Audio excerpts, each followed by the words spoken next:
Good morning, this is Shelby Law with the Great Basin Fire Potential Briefing for Saturday, July 24th, 2021. The main fire potential impacts for the next couple of days are shown here. We still are dealing with quite a bit of smoke in place over Idaho and northwest Nevada and even dipping into northern Utah.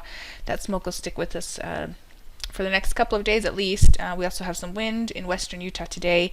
Our thunderstorm activity is going to be somewhat suppressed across the southern Great Basin today and on Sunday, but then on Monday and through the next work week, we'll see a pretty good surge of moisture returning back northward through the Great Basin. So for our smoke this afternoon, again, quite a bit of smoke in place especially over southwest Idaho, where it's a little bit thicker, and western Nevada, but pretty much all across the Great Basin for this afternoon and then continuing tomorrow as well. Yesterday we had some pretty good thunderstorm activity. It was suppressed across the southern Great Basin, eastern Nevada, and down into southern Utah, but many of those storms were accompanied by some precipitation. Fire activity remains somewhat steady across the Great Basin, generally light initial attack with these new lightning-caused fires that are popping up over Utah and eastern Nevada. Most of those fires are staying on the small side with the increased relative humidity that we've enjoyed these past days. Ongoing fire activity on our large fires over Idaho, Wyoming, and far western Nevada. Observed precipitation for the past 14 days is shown here. Again, we've been in a pretty good wet pattern across southern Utah and southeast Nevada. That's going to continue for the next couple of days. We'll dry out across the north and then see a larger surge from the south. This has caused our ERCs to remain quite low across southern Utah and southern Nevada, but those values are still very, very high over Idaho, Wyoming, and portions of northeast Nevada. And that's where our fire danger, of course, is the highest. A closer look at some of these areas over western Wyoming, where our values are above the 90th percentile, knocking on the door of the 97th, right at the historical records for the time of year. So fire danger is definitely very high. It's been an extended warm and dry period up there. They have not received very much precipitation like further south. Further south in southwest Utah, values have plummeted over the last couple of weeks and remain near or below normal for the time of year. This morning's satellite imagery is showing that bulk of moisture in place over Arizona underneath that high pressure ridge. The ridge is going to remain somewhat suppressed for the next couple of days, keeping the moisture in place over the far southern Great Basin with drier air across the north. So again, for this afternoon, drier air across the north, more moist air across the south for another round of thunderstorms in the same general area we had yesterday, maybe even a little bit more suppressed further south.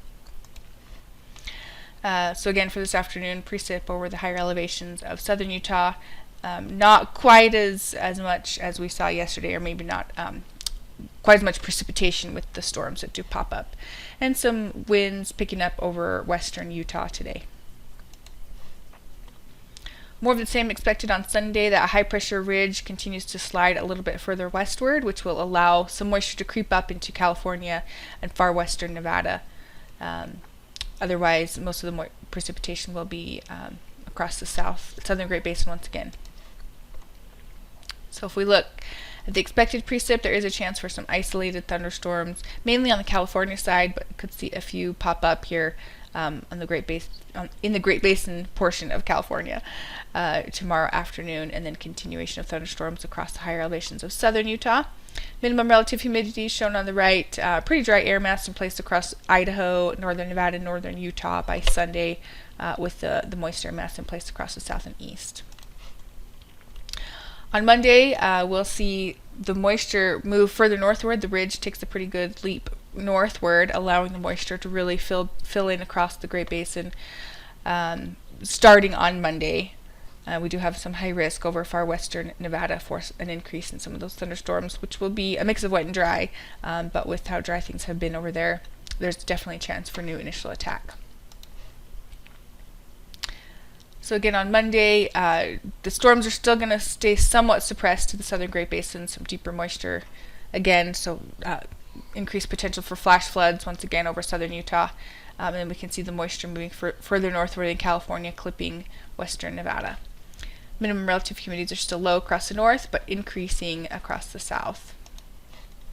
The 3-day precip totals shown here, showing still a good amount of precipitation possible over the southern half of the Great Basin. Again, the moisture that moves up into western Nevada will be coming in mainly in that Sunday to Monday timeframe. On Tuesday, the moisture continues to surge northward, and we'll see an increased threat for thunderstorms in some areas where we haven't seen thunderstorms for a little while, including far western Nevada and western Idaho and northeast Nevada. So we do have high risk out in those areas, and then a better chance for some wetter storms a little bit further eastward. On Wednesday, the threat for thunderstorms continues as the moisture remains in place under that ridge, with just afternoon thunderstorms popping up further north. Some of our PSAs start to turn into that yellow color on day 2 of some mixed wet dry thunderstorms. More of the same on Thursday, just a continuation of daily thunderstorm activity, higher relative humidities under that ridge.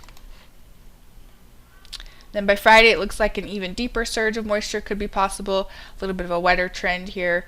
We'll keep an eye on that, but this is definitely looking like wetter thunderstorms, showers and thunderstorms in place across much of the area by Friday. So the 7-day totals are shown here. A pretty good, nice surge moving back up through the Great Basin this coming work week. Again, the heaviest precip is going to remain across the south, but we do see some pretty good totals over western Wyoming, which could really help the fire danger situation there.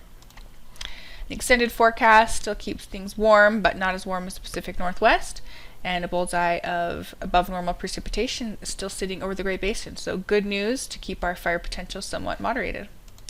This concludes today's fire potential briefing. Please check back tomorrow for the latest updates.